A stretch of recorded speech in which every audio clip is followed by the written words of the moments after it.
আবারও একটা নতুন টেক নিউজ এপিসোড নিয়ে বরাবরের মতো আমি প্রিয়তোষ আপনাদের সামনে হাজির হয়ে গেছি। আজকে প্রথমেই আমরা শুরু করব অ্যাপেলকে দিয়ে। Q1 2024 এ সব থেকে বেশি বিক্রিত স্মার্টফোনগুলোর তালিকা সামনে এসেছে, আর এটা কিন্তু গ্লোবাল মার্কেটের একটা রিপোর্ট। তো সেক্ষেত্রে দেখা যাচ্ছে প্রথমেই রয়েছে আইফোন 15 প্রো ম্যাক্স, মানে মানুষের হাতে টাকা পয়সা রয়েছে, তারা 1.5 লাখ টাকা দিয়ে আইফোন 15 প্রো ম্যাক্স কিনতে পারছে। আর তার থেকেও বড় কথা, এখানে 1 নম্বর থেকে 4 নম্বর পর্যন্ত আইফোন 15 সিরিজের 3টে স্মার্টফোন রয়েছে। 4 নম্বরে গিয়ে দেখবেন আইফোন 14 রয়েছে, আর 5 নম্বরে এসে স্যামসাং গ্যালাক্সি S24 আলট্রা রয়েছে। এখানে 5টা অ্যান্ড্রয়েড, 5টা iOS ডিভাইস, কিন্তু সবথেকে বড় ব্যাপার সবথেকে দামি ফোনগুলোই কিন্তু এখানে অ্যাপেলের রয়েছে। স্যামসাংয়ের ক্ষেত্রে মিড বাজেট রয়েছে, কখনো budget centric smartphone A15 5G স্মার্টফোনটা রয়েছে। তো ওভারঅল যদি আপনাকে টাকা বেশি স্পেন্ড করতে হয় তাহলে আপনি অ্যাপেলের দিকে যাবেন না স্যামসাংয়ের দিকে যাবেন, অবশ্যই কমেন্ট বক্সে লিখে জানাবেন। অ্যাপেলকে দিয়ে যখন কথা শুরু হয়েই গেল তখন বলে দিই, গতকাল অ্যাপেলের লঞ্চ ইভেন্ট থেকে অ্যাপেল তাদের দুটো আইপ্যাড লঞ্চ করেছে। একটা হচ্ছে আইপ্যাড এয়ার 2024, যেটার দাম শুরু হচ্ছে মোটামুটি 60,000 রুপির আশেপাশে, আর আইপ্যাড প্রো 2020 প্রো, যেটার দাম শুরু হচ্ছে 11 ইঞ্চিরটা প্রায় 1 লাখ রুপির আশেপাশে। তো আপনারা যারা আইপ্যাডের ওপর ইন্টারেস্টেড তারা এই স্পেসিফিকেশন দেখে মোটামুটি কিনতে পারেন। যাই হোক, পরের খবরে যাওয়ার আগে আজকে ভিডিও স্পন্সর আগারোর জন্য জাস্ট 2 মিনিট টাইম চেয়ে নেব।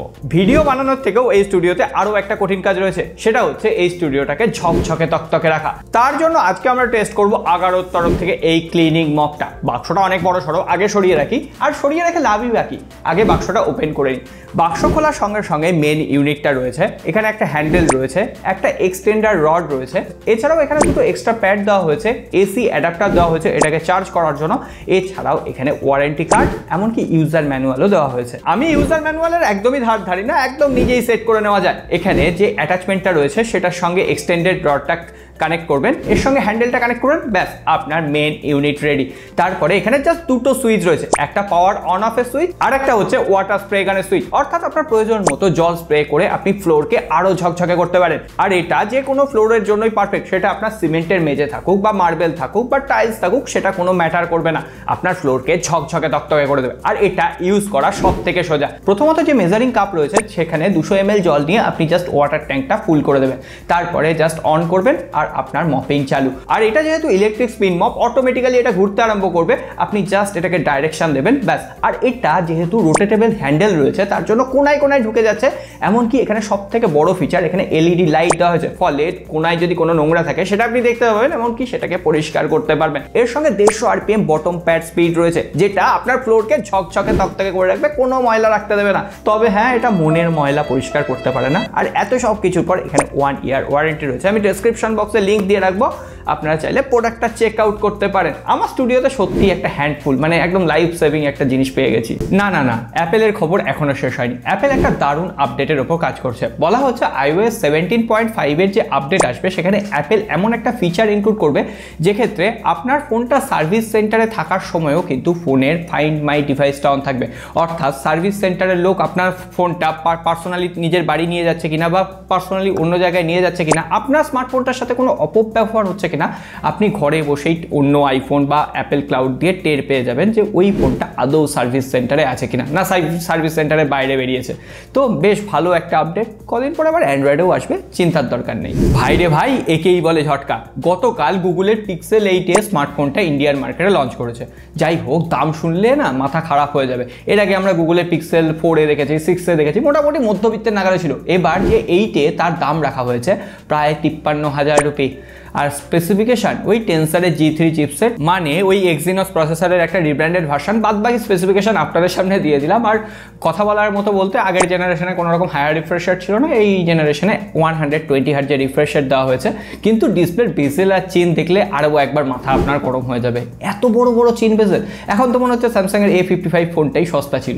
খুব শীঘ্রই ওপো Reno 12 সিরিজ গ্লোবাল মার্কেটে লঞ্চ করতে চলেছে। আজকে ওপো Reno 12 Pro এই ফোনটা সম্পর্কে বেশ কিছু খবর এসেছে। যেমন বলা হচ্ছে 5000 mAh ব্যাটারি থাকবে, 100 ওয়াটের ফাস্ট চার্জিং টেকনোলজি থাকবে। শুধুমাত্র তাই নয়, এখানে মিডিয়াটেকের Dimensity 9200 প্লাস চিপসেট হবে, এছাড়াও 64 মেগাপিক্সেলের টেলিফটো সেন্সর থাকবে। মোটামুটি ওই 35 থেকে 40,000 রুপির আশেপাশে।